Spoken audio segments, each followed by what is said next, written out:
Camba. Eugenia, ¿cómo estás? Zulema Enríquez te saluda. Hola, ¿qué tal, Zulema? ¿Cómo están? Bien, gracias por el tiempo, por la entrevista. Estaba haciendo la introducción. Qué importante, ¿no? Que se pueda conseguir legislación que se hizo de manera colectiva, con mucho esfuerzo, y tocando uno de los temas o dando respuesta a uno de los temas más difíciles que tenemos, ¿no? Que es el abuso, la violencia, las violaciones hacia las mujeres indígenas. Contanos un poco de esta ley, pero de este proyecto en el cual ustedes trabajaron. Sí, bueno, sobre todo contarles que es un proyecto que, si bien toma estado legislativo ahora, en el presente, es un trabajo de años que junto a las mujeres de los pueblos del Gran Chaco, Hualamba, como decía Doctorina, fundamentalmente a partir de casos muy resaltados del pueblo Huichí en relación a las violaciones a niñas, niños y mujeres, porque el flagelo, la violencia se ha ejercido durante muchos años.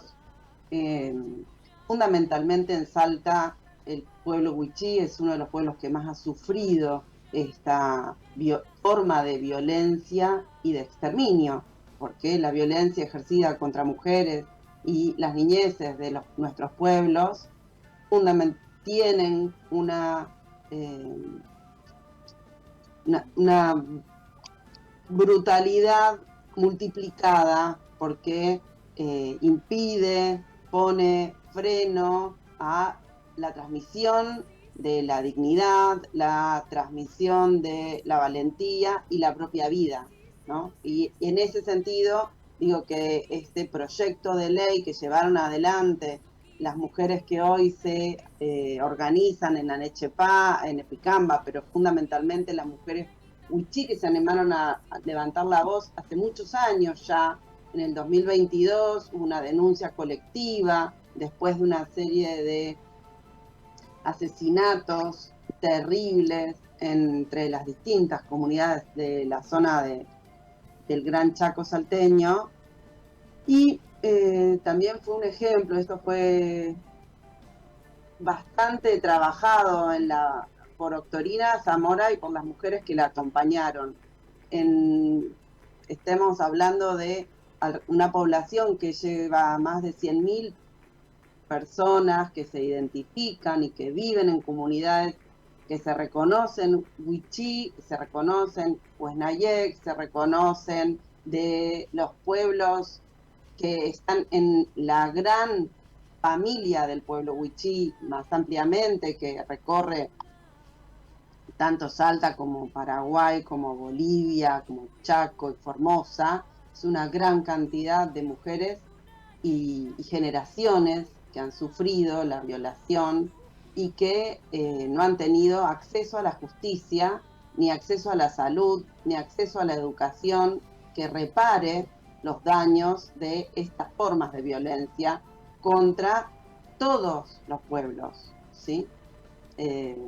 Las mujeres que han protagonizado esta lucha son las que acompañan aquí el video, Tujuay, fundamentalmente, a quien su mamá, Doctorina Zamora, le transmitió esta gran forma de llevar adelante una lucha que también tiene que ver con la función legislativa, ¿sí? Crear leyes, construir ese recorrido. No es algo que puedan hacer solo senadores y diputados dentro de los congresos y las cámaras legislativas. En ese sentido se han hecho talleres, se han hecho reuniones, se ha participado en espacios colectivos y fundamentalmente en este año se ha logrado llevar adelante una sensibilización de toda la provincia de Salta, porque es de manera unánime que se vota esta ley. Uh-huh. Qué importante esto que estás planteando, ¿no? Cuando se concibe, cuando la lucha colectiva da resultados dentro del sistema, ¿no? Dentro de la sistematización, y que se convierta en ley, y que además es una ley que plantea además la concientización, la sistematización para la generación de estadísticas, lo que llevaría a la creación de políticas públicas. en base a la información que no existe actualmente, ¿no? En función a las violencias hacia las mujeres, en función a esto que se ha denominado, se ha conocido como el chineo, en función a poder generar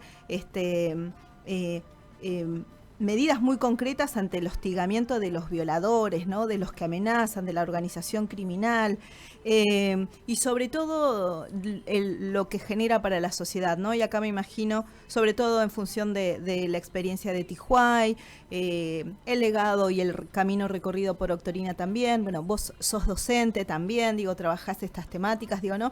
La importancia de que esto genere posteriormente muchísimas herramientas, ¿no? La construcción de la política pública. Y allí te pregunto, ¿cómo fue ese trabajo, ¿no? Con los senadores, con legisladores, con gente que intervino en el tema, gente que lo difundió desde la comunicación, bueno, con el ámbito académico también del que formás parte vos, ¿no? Digo, acompañar esto, digo, cosas que quizás hace 20 años atrás no eran tan fáciles de poder hablar, ¿no? O que solo un sector, el militante, por supuesto el de las comunidades, podía abordar, ¿no? Y hoy logramos que estos temas estén en toda la sociedad, ¿no? También como conciencia.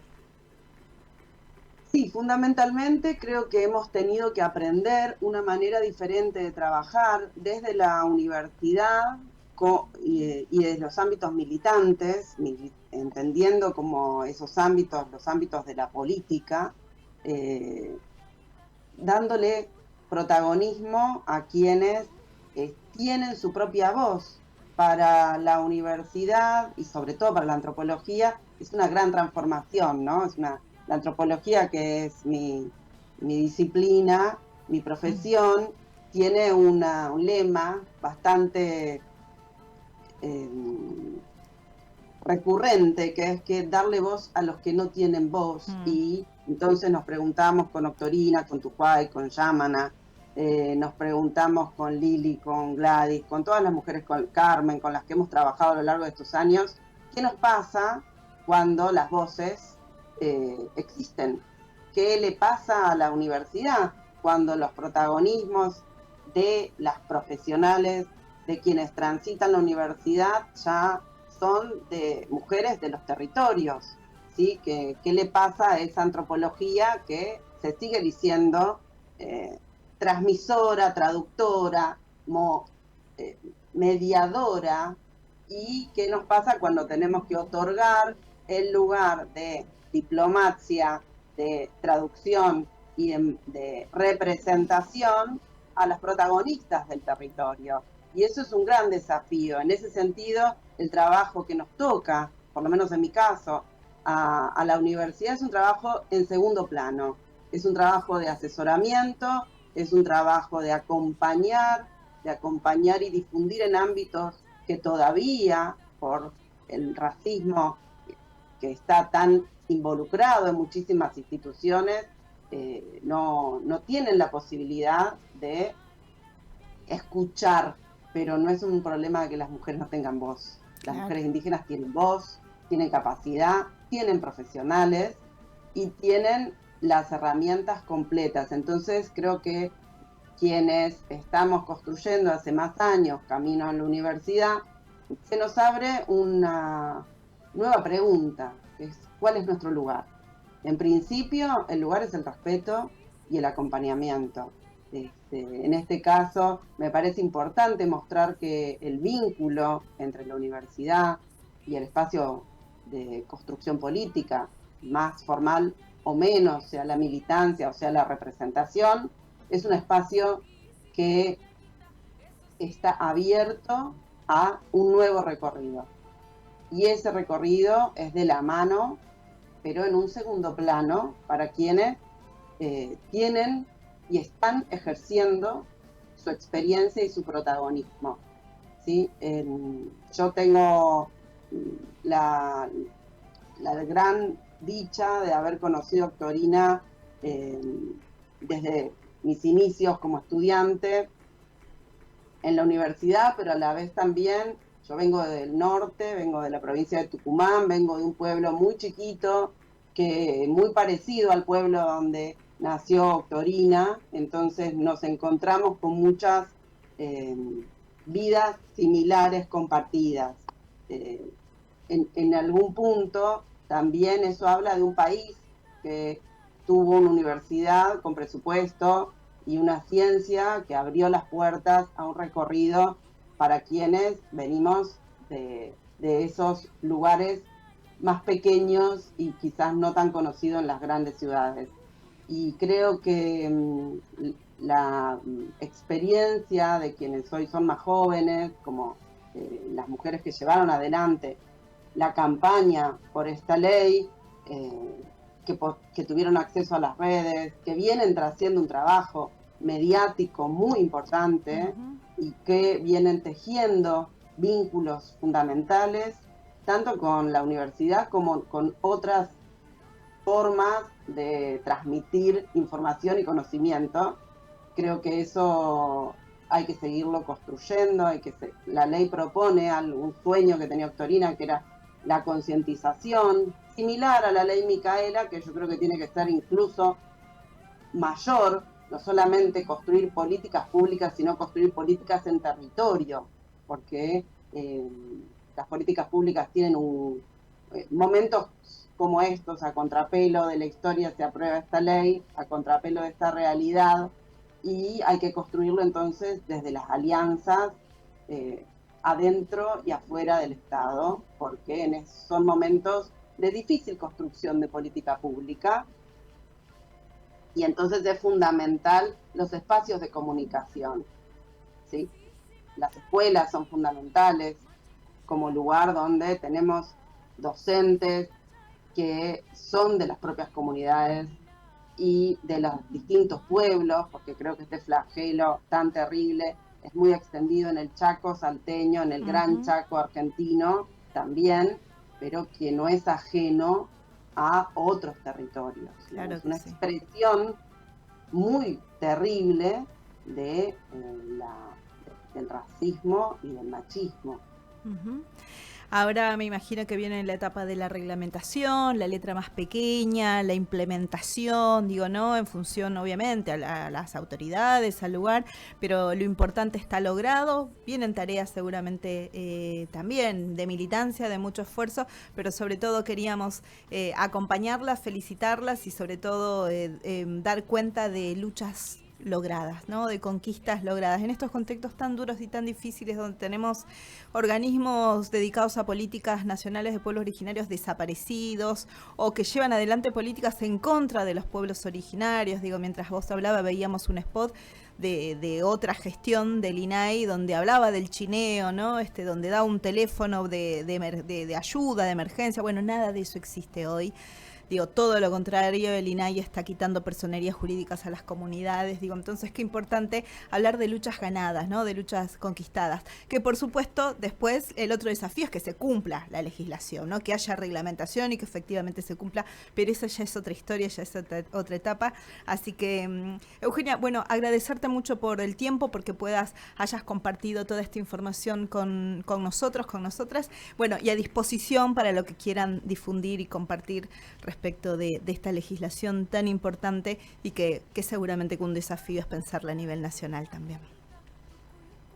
Gracias. Quería agregar una cosa más que para mí es fundamental. Sí, claro. Las luchas son históricas y son de largo plazo.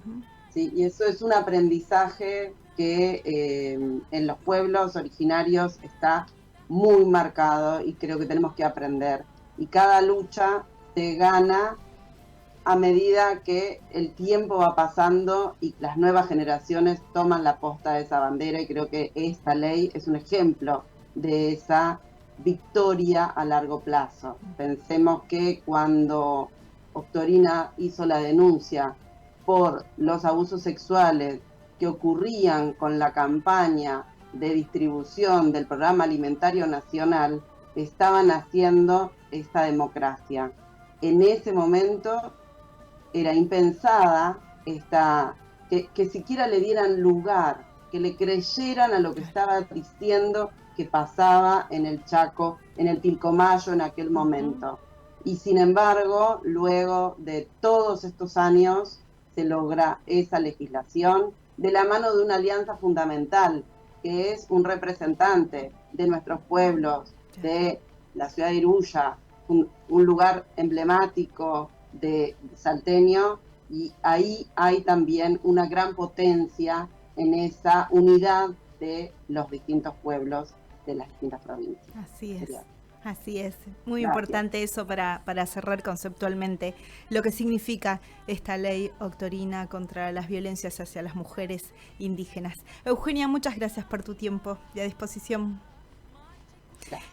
Allí entonces estábamos dialogando con Eugenia Morey. Ella es antropóloga, es docente, es investigadora, integrante del colectivo indígena Cambá, un colectivo, un espacio que promocionó, que hizo difusión esta campaña denunciando lo que era el chineo, ¿no? Y finalmente el 16 de abril pasado se aprobó en la provincia de Salta por unanimidad